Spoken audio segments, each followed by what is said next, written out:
Clouds looking up from the earth and looking down from space. Clouds, as we know, are water condensation, and from clouds we have rain, and it is from clouds that the water cycle comes. But how do the clouds get there in the first place? How does the water recycle itself? Well, here's a clue. A foggy day in Stevenage in the month of November. Condensation. But where does that come from? That's the point. It's the moisture being drawn out of the damp earth and from the respiration of the plants, and you can see on these beautiful spider's webs the dew that collects, and that is where it condenses again on solid objects.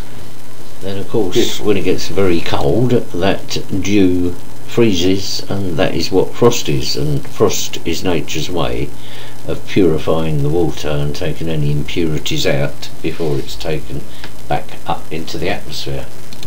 And here, because of the angle that the light is shining on it, you can see the moisture actually rising like steam from the grass and from the bench here, which was damp as well, and that goes up into the atmosphere in water droplets.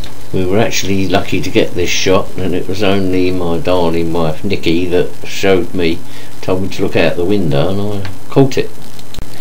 And then of course all that moisture, all those water droplets, go right up into the upper atmosphere and form what we know as clouds. They're floating around the top of the atmosphere then, ready to release the rain onto the earth below.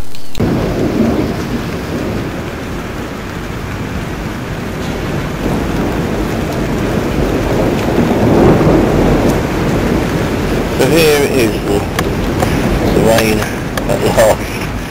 So I walk down the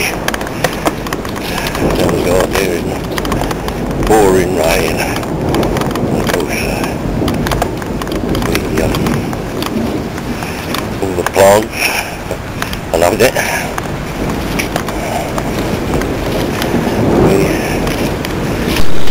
And of course it fills up all the earth's places where there are water, like ponds where ducks swim on, with pools where people swim in, on lakes where people boat on, and also of course in the sea.